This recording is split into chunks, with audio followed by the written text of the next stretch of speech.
Okay, so I woke up really early this morning and I was like, well, I might as well get up and get some work done while the house is quiet. My son, who's 2.5, is sleeping, and I've been really wanting to get some things done, but it just seems like there's never enough time in the day, right?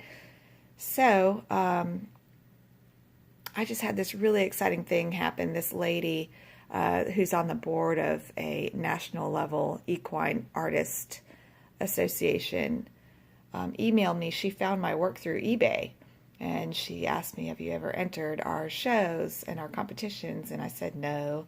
But that really got me thinking, I really should try, why not? And I actually have this painting. This is an original. I've had this sitting around. I'm not completely happy with it, but I do love it. I just think it needs more refining, and at the time I just didn't know where to go with it. So I put it aside.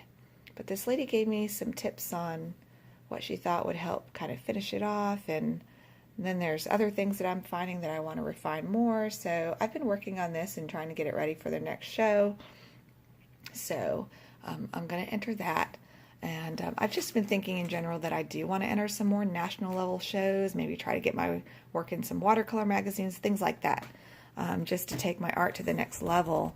So this is a painting I started just for fun, not even thinking about competitions. But then as it unfolded and I've been thinking more and more about what can I do to kind of push my art to the next level, I just thought, hey, you know what? This might actually be that painting that I could submit to some of these national level shows or just get some more recognition from my art as a real watercolor artist, not a fake watercolor artist, whatever that means, right? But so I've really been enjoying doing this painting. I usually hate little detailed paintings, but this has some splashiness in it as well. So I really like where it's going. So I might submit that. I might put that in a show and see if I can get it accepted. So there's that. And then I've just been working on my commissions, trying to get my commissions done. I think this is about done and ready to send off. So I just finished another one a couple days ago, and I dropped that off to someone here in town, actually. So I've been doing that.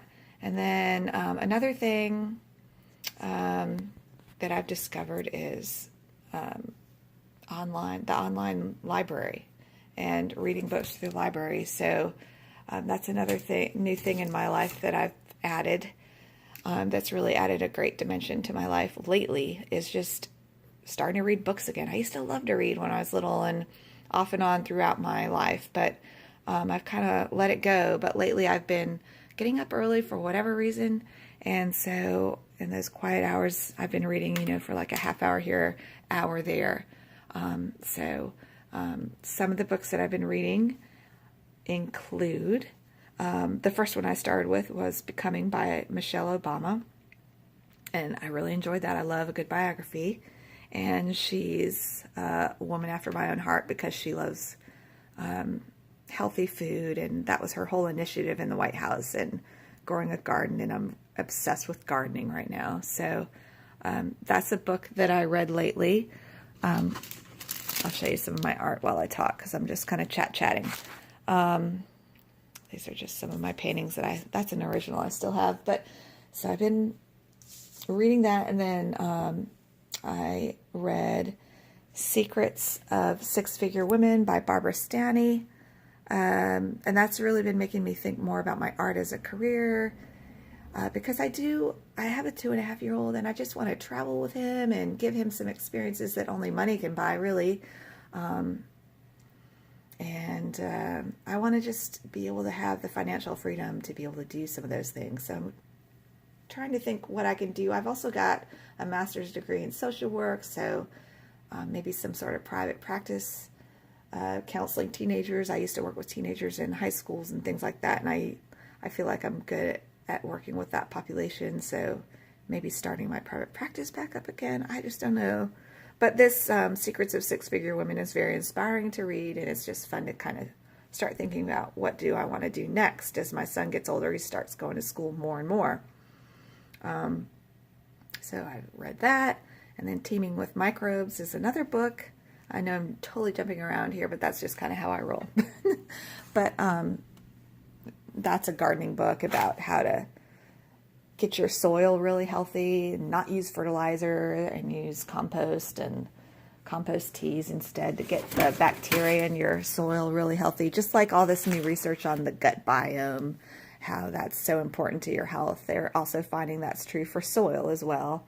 So I've learned how to make my soil healthy. So I've been doing that in my free time, just enjoying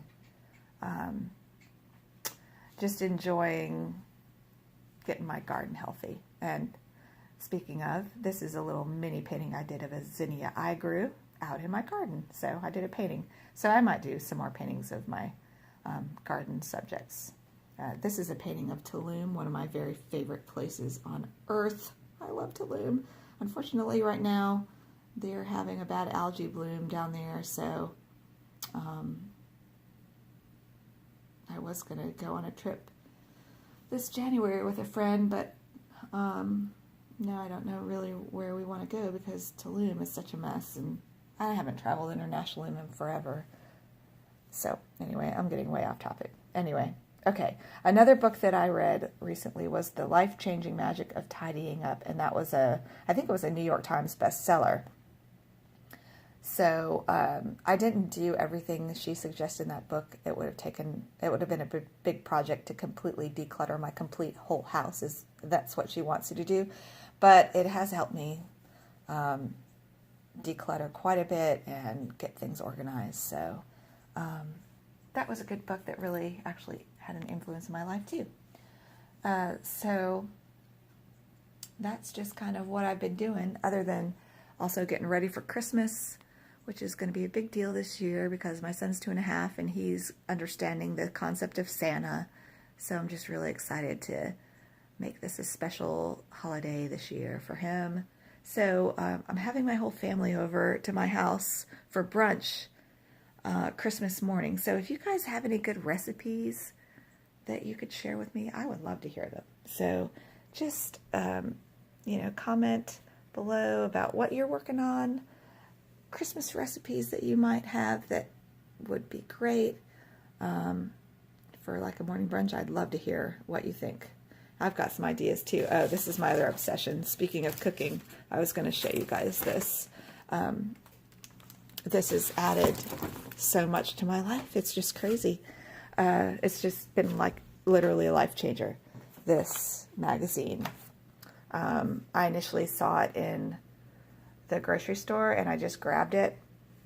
It was like 25 years of their best recipes, and also before that they had a Asian recipes magazine, and I got both of those and they have just been amazing. And I usually hate to cook, but I've been cooking some of these recipes, and each one, almost every one, I would say 90% have been not just good, but delicious, amazing, just great. So I just highly recommend it. So I've really been enjoying cooking. So I've been kind of obsessing over that too. I just get into these little obsessions. So right now it's my art, of course, my garden, and my cooking. So there's just not enough time in the day because I also have a son, and I need to focus on getting work done so that I can take good care of him, but it's just hard, y'all. It's just hard. So if you guys have anything that's come into your life lately that's really made your life really better, I'd love to hear about that too. I just love these kind of discoveries. And I've had a couple of them, this Cooks Illustrated magazine, and then discovering all these free online books that I've been accessing through my library. They just have digital books that you can download through Kindle. And it's just opened up a whole new world of reading and all that. And that opens up whole new other worlds. So it's just so fun. I've really been enjoying these new things that I've found lately. Back to art, Minnie Small. There's Minnie Small, one of the YouTubers I follow. So I've got her covered up, but Minnie Small. She's an artist and she does vlogs like what I'm doing right now. But she did a little how-to video and she was using this pen and the Zig Clean Color Real Brush. So I decided, hey, I'll try that, and I bought it off Amazon. So I'm going to play with that too. I love the look of pen and ink. So I'll be doing a few of those, I'm sure, in the future, and playing with that new pen. Thank you, Minnie Small. She's a really fun channel on YouTube to follow, so I highly recommend her. Okay, you guys, this was really fun, and I hope you guys are having a good week, and leave your thoughts and ideas about all I talked about in the comments below. I'd love to hear from you, and take care. Bye.